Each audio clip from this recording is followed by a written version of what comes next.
A palavra de Deus em 1ª e 2ª Coríntios registra uma palavra de um pastor para o seu rebanho, a palavra de um pai para seus filhos, a palavra de um mentor para discípulos.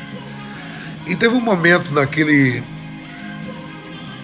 igreja, naquele povo, que houve uma divisão de coração, de mente, em relação à liderança. Uma parte do povo começou a declarar: eu sou de Paulo. Um outro grupo começou a declarar: eu sou de Apolo. Outro grupo começou a declarar: eu sou de Pedro. Outro grupo disse: eu não sou nem de Paulo, nem de Apolo, nem de Pedro, eu sou de Cristo. Eu estava lembrando desse texto esta semana, porque quem fundou a igreja de Corinto foi o apóstolo Paulo. O apóstolo Paulo foi o pastor, aquele que gerou. O apóstolo Paulo diz assim: vocês podem ter muitos professores, vocês podem ter muitos mestres, mas eu sou o pai de vocês. Vocês só têm um pai.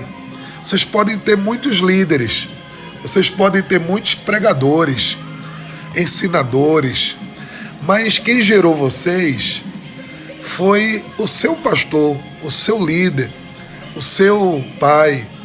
O apóstolo Paulo enfrentou esse problema lá.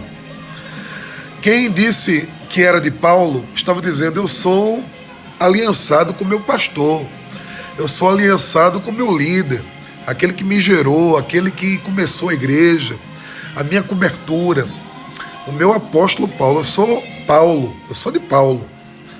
Mas tinha um grupo lá que gostava mais de Apolo. Apolo, ele foi gerado, Apolo, ele foi o pastor que assumiu a igreja de Corinto depois do apóstolo Paulo. O Apolo, ele foi treinado em uma cultura, em uma escola de Alexandria. Ele foi doutrinado, ensinado academicamente em Alexandria. Alexandria, muita gente não sabe, Alexandria já foi um dos berços culturais do mundo. Alexandria já foi um centro de educação, um centro do pensamento da escola grega, que perdurou pelo Império Romano.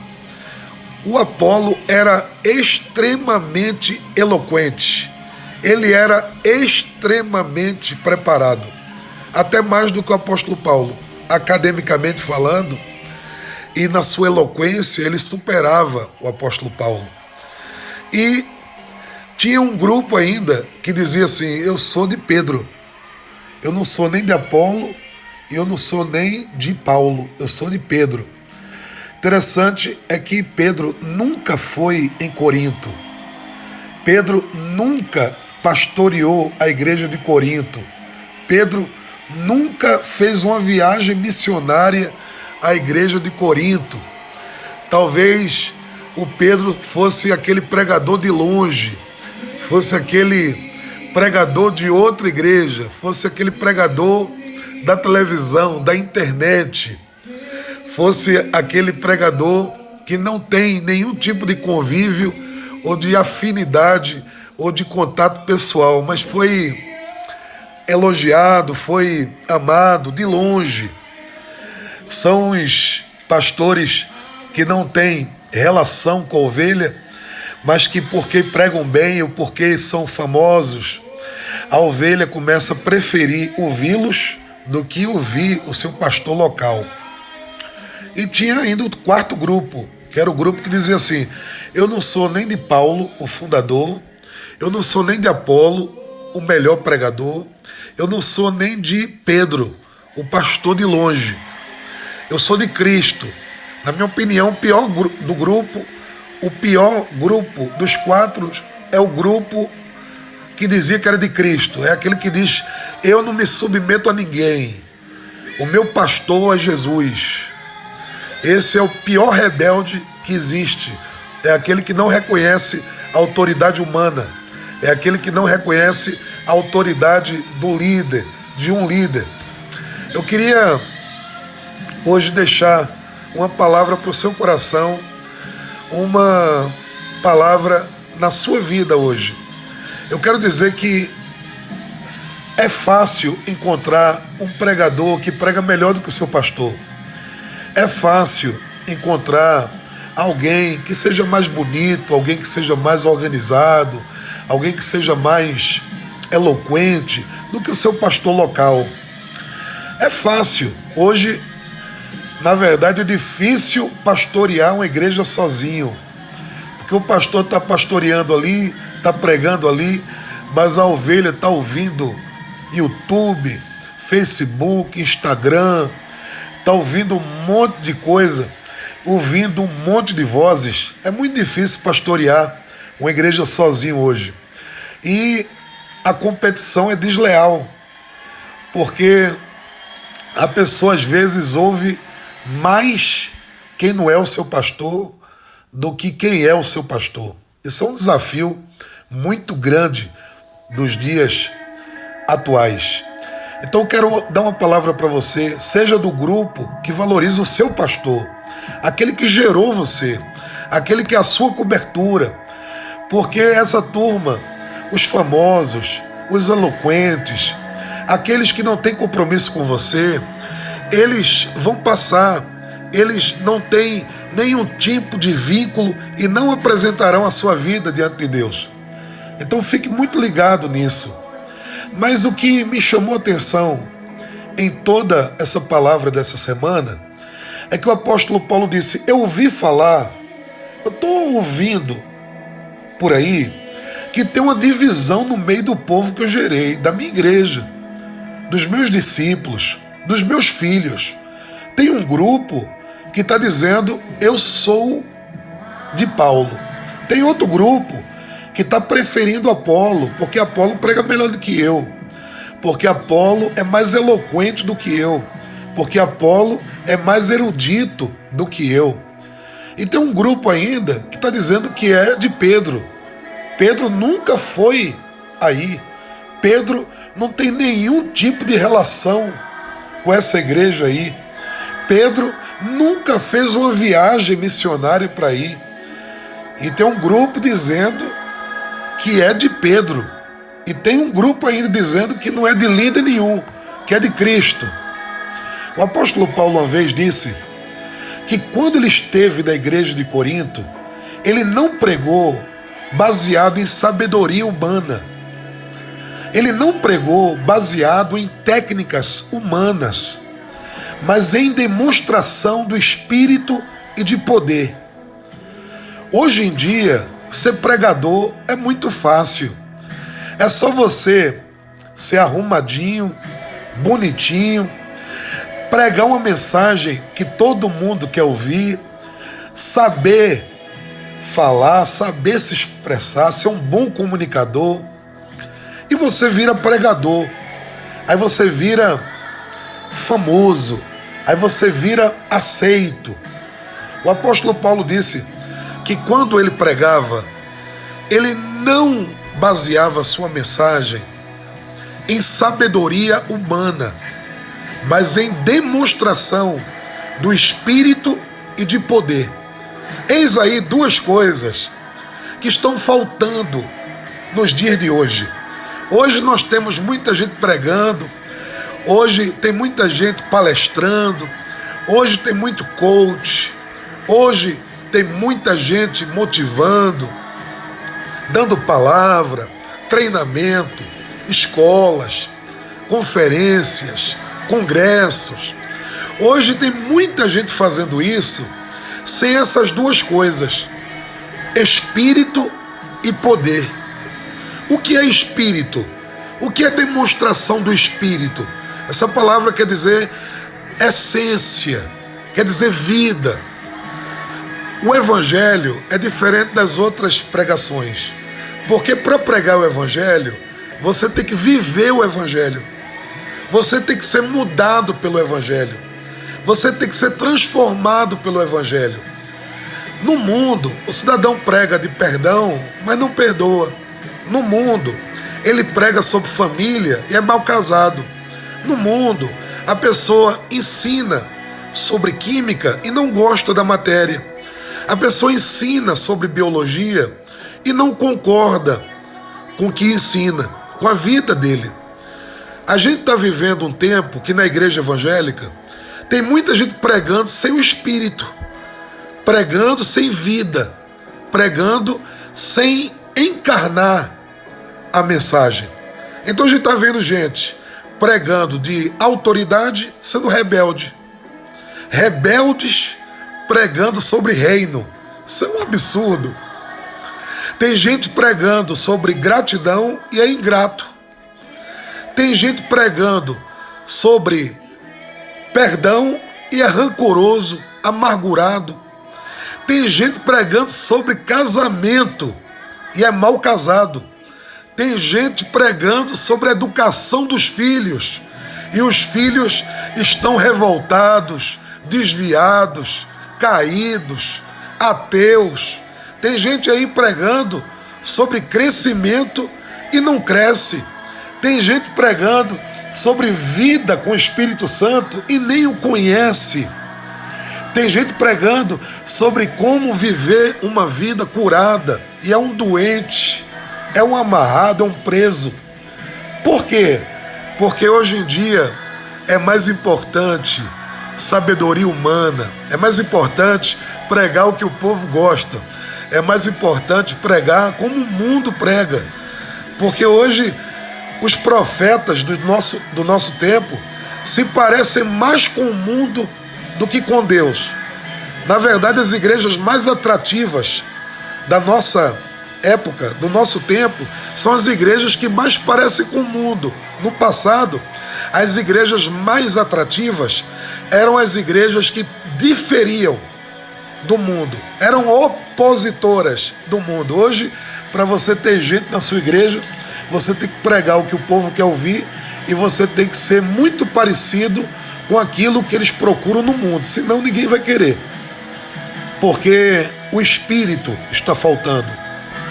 Hoje as pessoas estão pregando o que o povo quer escutar, aquilo que agrada, aquilo que massageia o ego, aquilo que massageia a alma.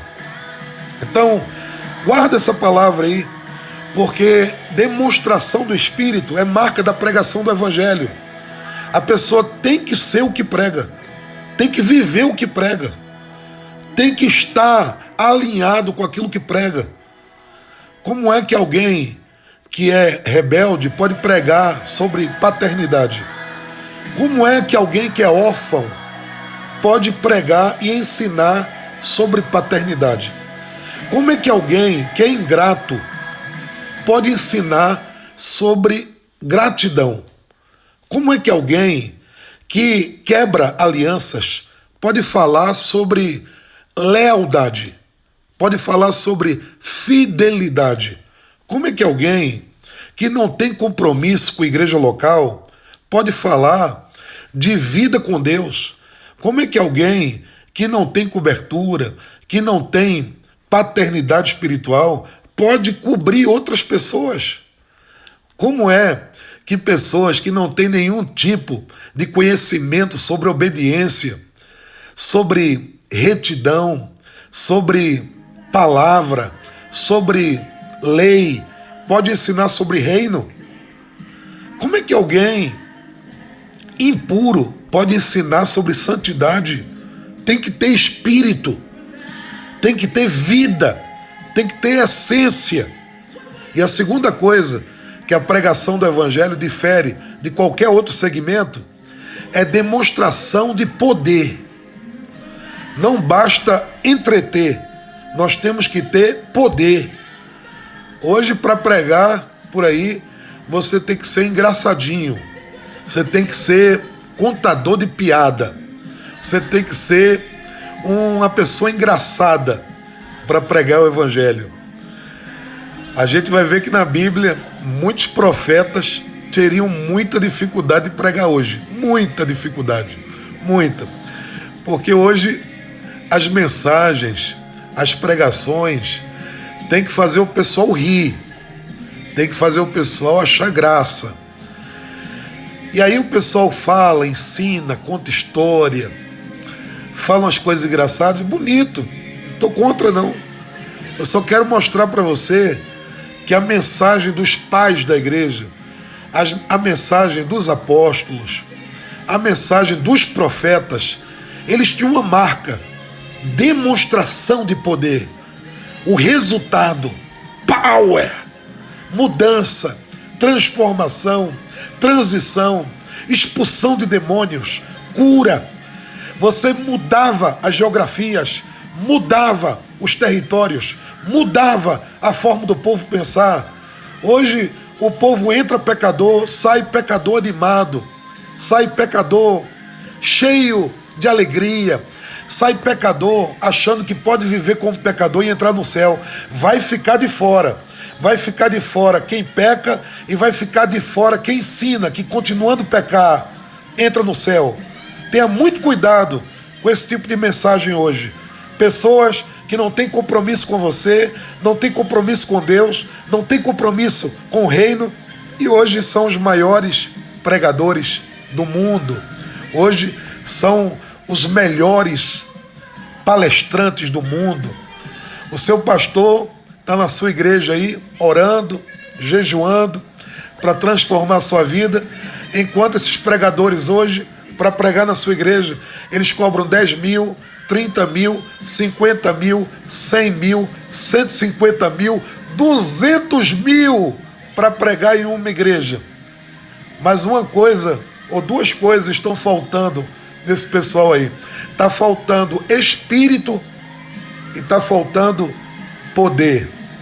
Hoje, a palavra que eu tenho para dar, para liberar sobre a sua vida, é que valorize a mensagem do seu pastor. Valorize a mensagem de quem gerou você. Segundo, valorize ministrações que têm demonstração do Espírito, que quem prega vive o que prega e prega o que vive. Não aceite ouvir palavra de gratidão por quem é ingrato. Não adianta ouvir falar a palavra de lealdade para quem é traíra. Como é que a gente vai ouvir uma palavra de alguém que fala de reino, se nem conhece o reino, se nem faz parte do reino e não conhece a cultura do reino? Eu queria que você hoje entendesse que ninguém pode pregar o evangelho se não viver o evangelho. Ninguém pode dar palestra de Bíblia, de palavra, de reino, se não vive o que prega. Você pode fazer isso quando está falando na universidade, está falando aí na escola, está falando aí nos seus cursinhos, está falando aí nas suas conferências. Aí você pode, porque no mundo, o mundo está marcado por hipocrisia. A pessoa coloca uma máscara, faz um papel, vira um ator e faz um filme. Então hoje nós temos os stand-ups. Nada contra quem faz, nada contra quem gosta. Agora eu sou totalmente contra transformar a pregação do evangelho em stand-up. Transformar a pregação do evangelho em conferência motivacional, em treinamento de coaching. Tenha muito cuidado, porque quem prega o evangelho tem que viver o evangelho, tem que ter espírito, tem que ter essência. E a terceira coisa, não ouça, não valorize mensagens, pregações, que no final não tem demonstração de poder. O evangelho não é uma filosofia, o evangelho não é uma linha teológica, o evangelho não é autoajuda, o evangelho não é amar, aliviar, massagear o seu ego. O evangelho é o poder de Deus. Se não houver poder, é qualquer outra coisa. A pessoa prega, prega, prega. No final, não tem transformação, não tem cura, não tem salvação, não tem revolução, avivamento. A pregação do evangelho é o poder de Deus. Você quer saber se a coisa é evangélica evangelho ou não é evangelho, você tem que ver, primeiro, ela tem espírito, quem prega vive o que prega. E segundo, se é evangelho, tem que ter demonstração do poder, tem que ter poder. Demônios têm que sair, remédios têm que ir para o lixo, depressões têm que sair, a pessoa tem que mudar a forma de pensar, demônios precisam ser arrancados daquele território. Se não houve isso, não é evangelho. É uma palavra, é uma ajuda, é uma autoajuda, uma filosofia, mas não considere tal pregador do evangelho. Tenha muito respeito. Hoje, as pessoas, para se tornarem pastores, pregadores, é a coisa mais fácil. Só precisa ser bem apresentado, falar bem, e se tiver algum tipo de recurso para investir em mídia. Isso é para ser pastor hoje em dia. No passado, para ser pastor, o cidadão tinha que passar por uma escola. Qual é a escola? A escola do caráter. Porque carisma sem caráter não é evangelho. Nós temos que ter caráter. E caráter quer dizer espírito, quer dizer essência. Se não houver caráter ajustado, não é evangelho, pode ser qualquer outra coisa. E para ser pastor hoje, o cara só precisa falar bem, o cara só precisa ter uma boa oratória. E se for bonito, é melhor ainda, porque o mundo é muito difícil para quem é feio. O cara feio vai ter muita dificuldade, Mas se o cara é bonitinho, se a moça é bonitinha, se é arrumadinha, ela já tem meio caminho andado. Se eu for listar aqui os prováveis feios da Bíblia, você vai se assustar, porque no passado, os pregadores, os apóstolos, os pastores, eles tinham muitas marcas, mas a Bíblia nunca definiu marca física, marca aparente, marca segundo as expectativas humanas, como características de um pastor e de um líder. Você sabia que o apóstolo Paulo, ele tinha menos de 1,5 m de altura. Ele tinha menos de 1,50 m, o apóstolo Paulo. Eu quero que você pense aí em um pregador, hoje na mídia, que não tenha investimento em aparência, investimento em produção, apresentação pessoal. Nada contra. Mas o que tem que definir se é evangelho ou se não é evangelho, não é isso. O que tem que definir se é evangelho ou não é evangelho é demonstração do Espírito e de poder. Guarde essa palavra no seu coração hoje. Valorize o seu pastor. Valorize mensagem baseada no Espírito, essência, vida. E valorize mensagem com demonstração de poder. Tem que haver transformação. Tem que haver sobrenatural. Se não houver, não é pregação do Evangelho, é qualquer outra coisa. Deus abençoe a sua vida.